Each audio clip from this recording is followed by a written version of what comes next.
Hello everyone, good evening. সবাই কেমন আছো? আশা করব সবাই ভালো আছো আর আমরাও ভালো আছি। তো এখন রাত্রের খাবারের জন্য চলে এসেছি রান্নাঘরে। আর আজকে রাত্রের খাবারে থাকবে আমাদের পায়েস। তো তার জন্য দেখো দুধ নিয়ে এলো, আর দুধটা আমি এখন জাল দিচ্ছি গ্যাসে।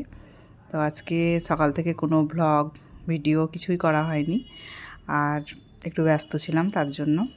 তো দেখলাম যে বন্ধুদের সঙ্গে কোনো ভিডিও শেয়ার করা হয়নি, তো সন্ধ্যাবেলায় ছোট্ট একটা মিনি ব্লগ নিয়ে চলে এলাম তোমাদের জন্য। তো তোমরা ভিডিওটা দেখো আর খুব এনজয় করো। তো দেখতে থাকো পায়েসটা কীভাবে আমি রান্না করছি।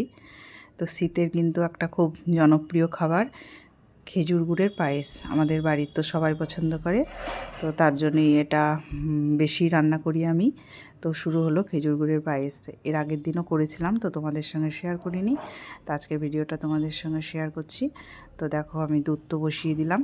দুধ যতই প্যাকেটের হোক তবুও আমি একটু ছেঁকে নিই, কেন যেহেতু ছাঁকা আমার অভ্যেস, তার জন্য সেই প্যাকেটের দুধও আমার মনে হয় যেন না ছাঁকলে ভালো লাগে না। তো ছেঁকে নিলাম। তারপরে দেখো একদম সেন্টের চাল বের করে নিলাম। এই সেন্টের চাল দিয়ে পায়েস খেতে তো খুবই ভালো লাগে, পায়েসটাই পুরো সেন্ট হয়ে যায়।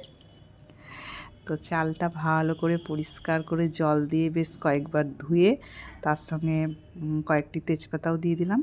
দিয়ে একদম তেজপাতা চাল দিয়ে একটু নাড়াচাড়া করে গ্যাস কমিয়ে পায়েসটা রান্না করব। আর পায়েসের যেটা মূল জিনিস সেটা হচ্ছে দেখেছো খেজুর গুড়। খেজুর গুড়টাও আমি একটু জল দিয়ে ধুয়ে নিচ্ছি। জল দিয়ে ধুয়ে ইউজ করি, কারণ অনেক সময় মাছি নোংরা সব কিছুই পড়ে, বাইরের জিনিস যেহেতু। তো তার জন্য আমার মনে হয় যে একটু ধুয়ে খেলেই ভালো।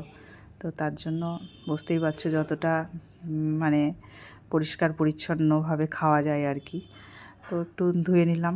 আর দেখো দুধটা পুরো আমার 1 কিলো দুধ ছিল, আর দেখো এখন কতটা কমে গেছে। বেশ একটু মানে ঘন ঘন টাইপের পায়েস খেতেই বাড়ির সবাই ভালোবাসে।